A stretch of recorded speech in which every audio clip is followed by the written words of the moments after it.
Hey class, it's Mr. Hammond, and today we're going to be taking some notes over the food chain. Turn to the next available page in your notebook.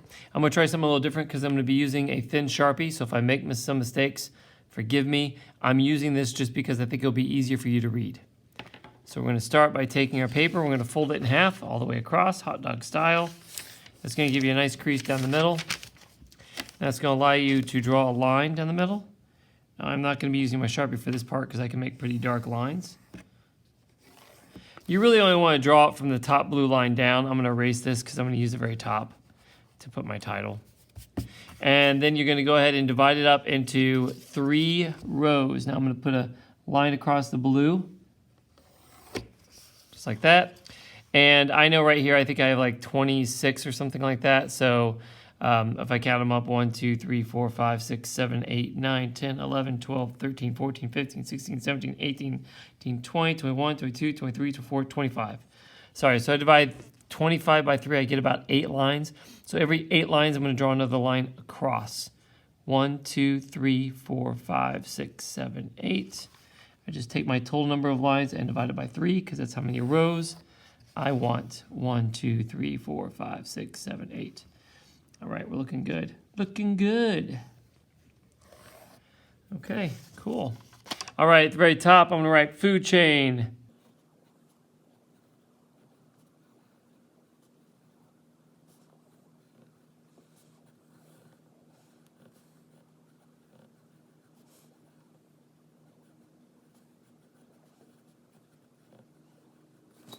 All right, I make a mistake.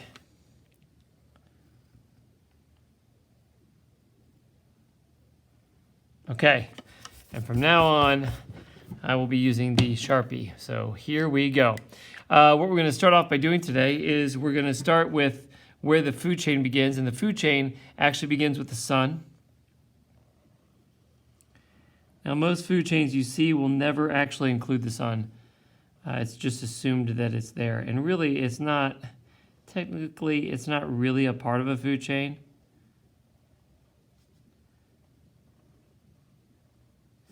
But it does, it's important to the food chain, which is why I'm including it.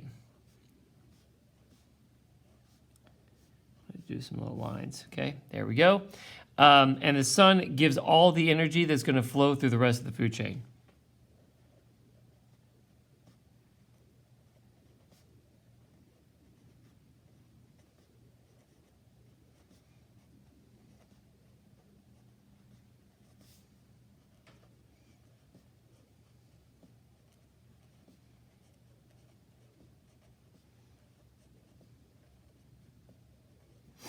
And in the very beginning, the producers come along here, and they get most of the energy from, or all the energy from the sun. They're the only ones who can access sun energy. So I'm going to draw a big fat arrow of energy that's going to the producers. Okay, and I'm going to erase this line in the middle. There we go. And I'm going to write energy because this is my energy from the sun. And the only ones who can access that are going to be the producers. So here we go with producers. They're the beginning of the food chain in the sense the very first organism or set of organisms. And what they do is they make their own food. The only ones who can.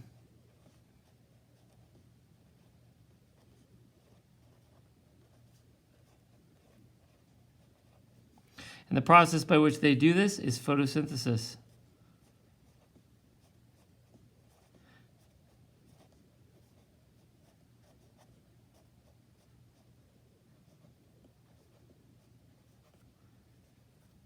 And the process of photosynthesis is where green plants, I'm going to put a generic green leaf here, take in carbon dioxide, make a little cloud of gas. We can abbreviate carbon dioxide as CO2, and water, and we're going to abbreviate that H2O. Those two things go inside the plant, and then the leaf of the plant, through the process of photosynthesis, turns it into what it needs, which is going to be food.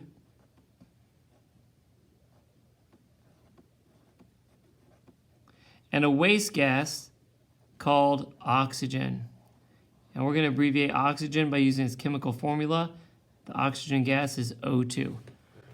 All right, so that's what producers do. They take sun energy and they turn it into usable energy. They use some of that to survive and grow, and it's stored in their bodies. Then along comes our wonderful next level called the primary consumers. Primary consumers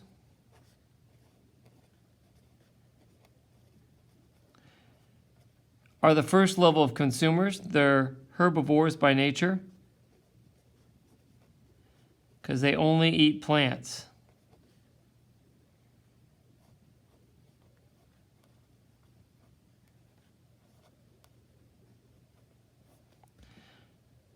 They're also hunted, therefore they are prey.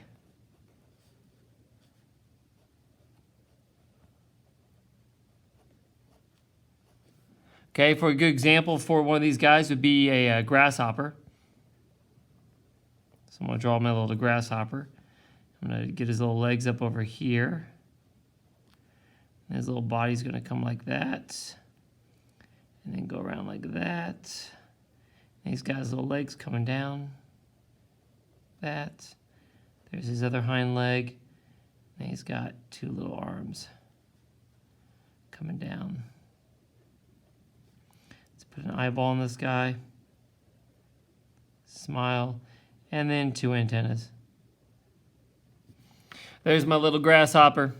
Now, energy is going to be coming from the producers into the primary consumers. When they eat those producers, they get some of that original sun energy. However, as I said, some of it has been used up by the producers. So not as much energy goes from the producers to the primary consumers as we originally got from the sun to the producers. So we're going to show that by having a little bit smaller arrow. Not quite as big as the previous one. Just going to freehand this. Why not?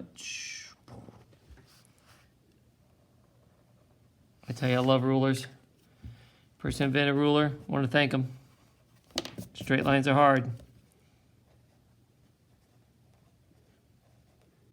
So, lots of energy, a little less energy. Now, what's going to come along with the primary consumers are going to be secondary consumers.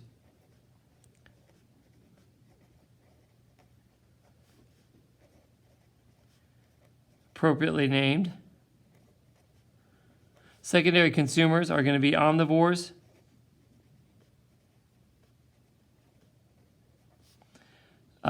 They will tend to be predators or prey because they can eat.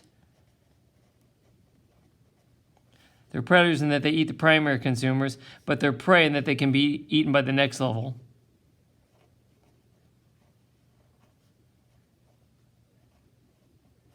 An example of this would be the frog. So again, you could just write the word frog as an example, or you can draw a little froggy if you'd like.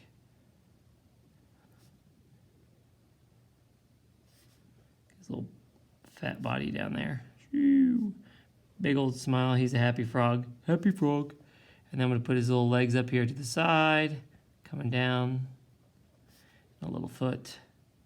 Legs to the side, coming down. And a little foot. And then I'm going to put some spots on him. There we go. So, example, frog eats a grasshopper. Some of that energy from the primary consumer that was originally from the producer that originally came from the sun. However, a lot of that energy is getting used up just in the everyday living of these organisms. So even less of the original sun energy is going into the frog. So we've got to draw an even smaller arrow. So I'm going to make this one tiny. Losing that original sun energy as organisms use it up to survive. It's getting smaller. I'm just going to put an E this time. I think you get that energy. Okay, so then the secondary consumers are eaten by the tertiary consumers.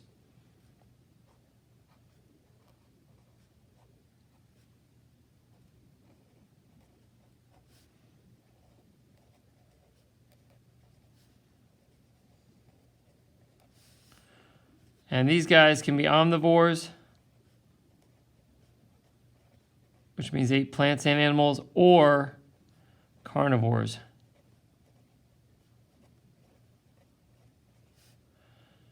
They tend to mostly be predators, but they can also be prey.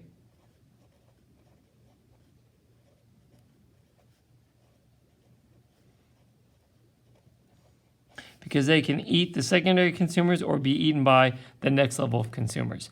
An example of this is going to be a snake. So I'll draw 2 eyes. He's kind of a bored snake. His little head. It's going to come around like that. You're probably thinking, what type of snake is that? It'll make sense here in a second, I hope.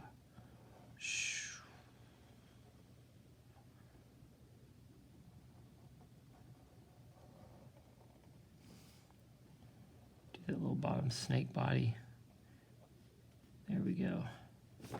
Okay, so there's our snake.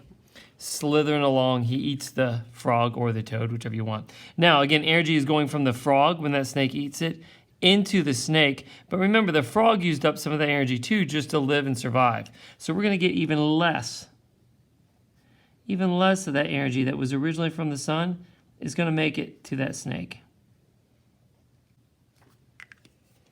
Okay, finally, we're coming to the last of our consumers. And this guy is going to be the apex or gal. There are females there too. Apex predator.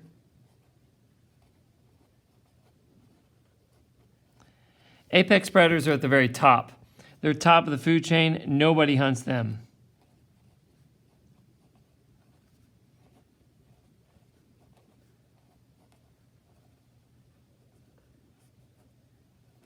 All right. An example of this would be probably an eagle.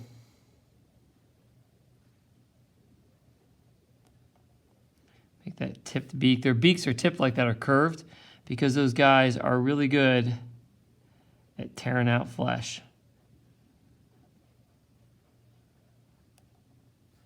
Let's go and give this guy some eyes. Here, we'll come around like this. We'll make him kind of mean looking, because not that apex predators are mean. They're actually just trying to survive like everything else. Everybody usually looks at them badly. But hey, they're just trying to survive. They got to eat. There we go. There's our apex predator. So this is the food chain. And at this point, the snake is eaten by the eagle or hawk. Even less of that original sun energy is going to make it. So we're going to make a real tiny arrow. And that's going to be the energy. So as the original energy from the sun starts out, most of it goes into producers, and it's a direct transfer from the sun to the producers. They use up some of it surviving, and they only pass on a percent, like I think it's like 10% of the original sun energy onto the next level of consumers. Then those consumers use some of the energy and only pass on 10% to the secondary consumers. Then the secondary consumers use that to survive, only pass on 10% of that original energy to the tertiary consumers. The snake and other tertiary consumers use most of that energy to survive, only pass on 10% to the apex predator. This is why in any ecosystem, you'll see a ton of producers who are getting a lot of energy from the sun, but as you move up the food chain, the population size gets smaller and smaller and smaller. So apex predators are always going to be your smallest population in any ecosystem. All right, so that's a food chain. Just a way of showing how energy is transferred from the sun through the different organisms. One thing to remember is that when you do this, the arrow is always pointing towards the direction energy is traveling, not towards who's being eaten, but the direction the energy is traveling. All right, I hope that explains some things. Thank you for joining me. If you have questions, be sure to contact me.